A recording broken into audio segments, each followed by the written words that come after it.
internal process, system or form of external event. All of you as member of this ICAP Institute are very familiar with the risk losses resulting from inadequate or failed internal processes. This is one of the most important area for internal auditors to focus on. The internal process that we have in place in any organization are the key and the backbone for the success of the company.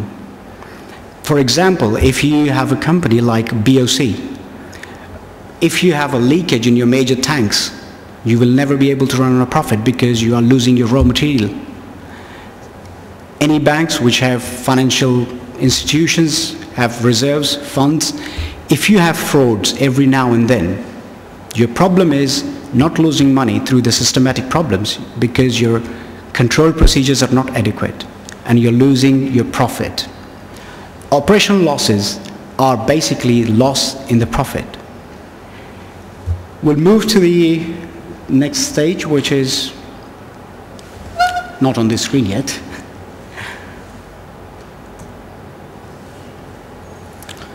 Why do specifically banks need to quantify ops risk? Now, everyone talks about, even myself, we talk about risk, but we have this risk, that risk, everywhere in the world. These day and age, you will find people talking about the risk. Actually, what we need to do is to find out exactly what is the loss. Now, if you're losing a few pennies here and there, do we want to set up a risk control system that will cost us millions? That is the key question. So we need to quantify major risks that are threatening our businesses. The other side of the risk is the reputational risk. Your customer wants you to provide something that is more certain, not with the risk. So customers, shareholders demand operational sophistication, speed, and flawless execution. The key example is today's banking environment with IT involved in it, in online banking. Now, if you have online banking, you go and check your account. One night you check your account, the other night the balance is 1 million, the next day is 0. Just an operational failure.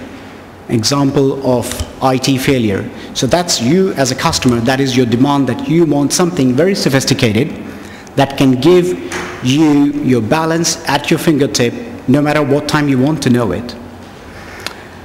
Shareholders, well, the only main demand comes from the shareholder is the return on investment on the profit. All other stakeholders like State Bank, they want to have the regulatory audit, want to provide, you have to provide as accountants, if you are in the financial industry, I'm sure some of you are, you need to provide an explanation for your internal control failure to the State Bank. Your reports will be qualified, or probably with a comment. So we have different stakeholders who we need to satisfy. We have a customer demand. We have the flawless execution of our operation. Flawless is not possible, but we need to achieve and attain a certain degree which is acceptable to our clients. So we need to be at a level where we can provide the information quickly, what customer requires, without having a risk of the loss of information. So these are some key points that we need to understand. Why do we need to know about the operational risk? What are the reasons? Why do we need to quantify? Why do we need to measure it? Once we measure that, then we know that how many customers, out of 1 million, there is only one customer got a problem with the account. We need to just focus our attention on that one customer rather than re-implementing the whole IT system. If there is issue within one of the board members who's not happy with a certain way how the operation control is being dealt, we need to specify. There's another subject to how to deal with the stakeholder management. We'll move on to the others. Avoid financial losses, operational flaws.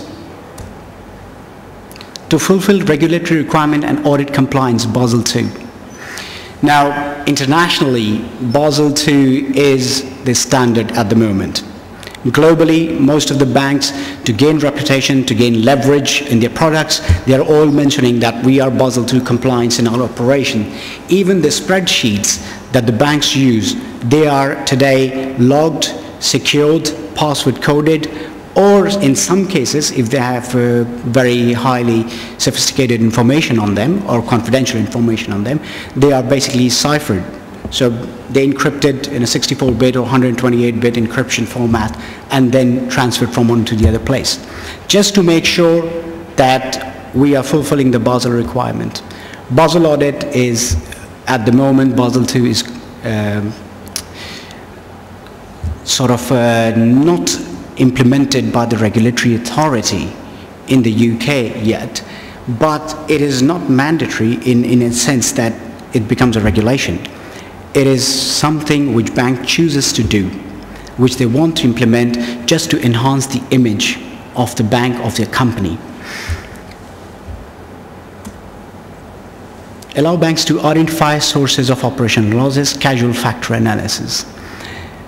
In the daily business running of the daily day-to-day banking environment, we are talking about investment and retail banking. There are causal factors. Some are the losses, which is like fraud, hacking, major things. But there are other losses, like, say, for example, if there is, if we relate it to karate, say, for example, if there is a political unrest in the city, and your branch is gone to State Bank to collect the cash. Right. I remember the days when I was working with Citibank, I think about 18 or 19 years ago. I was working with Citibank, went to State Bank to withdraw about 40 million.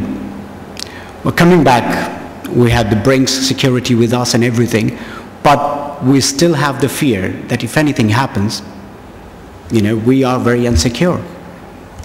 Nothing happened at that time, but in today's environment, that is a big risk. There have been a lot of other press news that the banks have been robbed, other losses that banks have. So these are the causal factor losses which we need to implement, which we need to highlight in our operational risk document, that how many times it has happened in the past and how we can mitigate those losses, hire a security company, arrange a today, it is very easy for us to arrange electronic transfers. To calculate exposure limits and mitigate against it.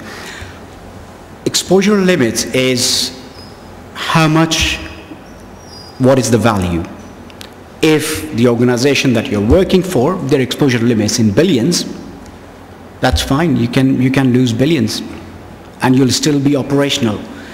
Consider a company you're working for, the total capital is 2 million rupees. And you're talking about half a million rupees loss. You're losing 25% of the capital. The company will go bust, which means they go out of operations. So we need to calculate the exposure limit. What is our exposure to that loss?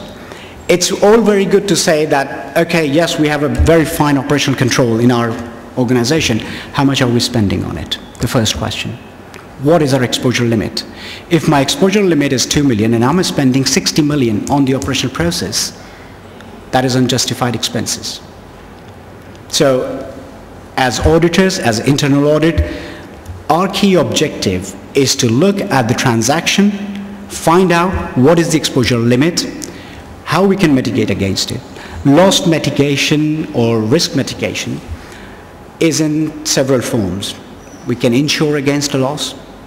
We can take hedge funds, agreements, forward contracts. So if your bank or your organization, as some of the financial institutions in Pakistan deal with Forex, you can hedge your Forex loss, you can hedge your commodity loss, you can use other hedging instruments to cover those losses, and also you can cover these days against the market losses. Say, for example, you take an insurance policy out for 20 billion rupees to cover your losses against any move of the market as inversely proportional to your investment. So you can take those type of insurance, but they are very, very costly. You would pay a huge amount of money to cover against those risks. So it is up to the senior management to decide whether they want to cover those risks or they don't. These are basically highlighting the internal operational controls. When we look at the